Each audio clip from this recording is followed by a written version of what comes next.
आपको BD teaching channel को स्वागत। आज आम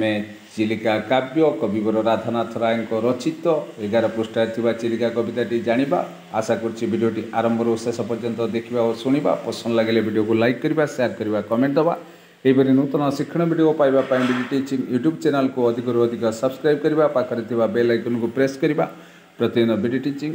तरफ जाऊँ नूतन नूतन शिक्षण वीडियो नोटिफिकेशन सर्वप्रथमे पाइबा।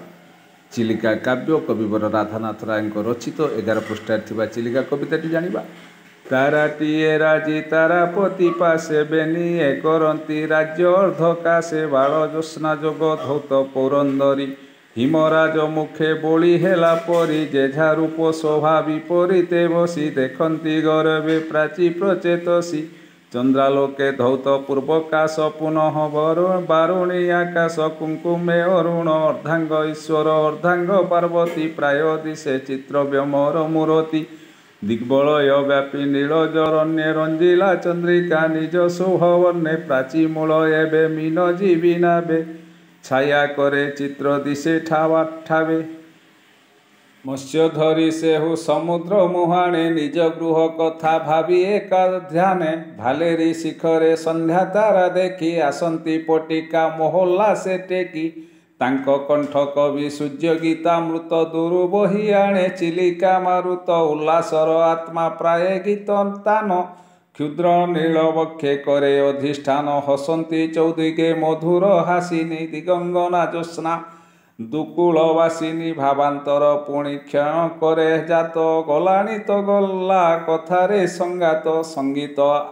आवेशे नाना रूप मन अतीन्द्रिय देशे करे विचरण चली जाए शून्य शून्य केउ स्थाने कि लोड़ीबा आसे सेईता न जाने धन्य सेई जार आज्ञा शिरे धरी एलीला रचंती देवी बागीश्वरी धन्य रथे तुम्भ जन्म शुभ क्षणे मृत्युंजय तुम्भे उत्कल भुवने तुम्भ माटी देह ग्रासीची श्मशान मात्र जोश देहे तुम्भे आयुष्मान मीन आकर्षण आसे पोतपाल तरुणी रे जाली देलाणी श्मशाल भवे पाप मूर्ति परि अटई से पर्से मारात्मक रूपे रम्य दिशे पाप गर्ते जन्हे पड़ई अज्ञान तरी गर्भे मीने डेई देवे प्राण तरंगे दोहली दोहली बोईत थरे दिशे थरे हुए अंतर्हित दुखी मने आशा उत्थान पतन प्राय शिखा उठे पड़े घन घन निशागमे क्रमे लोक कोलाहल निवर्ति अवनी हेउछि निश्चल जलस्थल नभ ज्योत्स्ना परिप्लुत सृष्टि दिशे जह्ने पारद धौत प्रतिबिंब राजी दीपशैल तले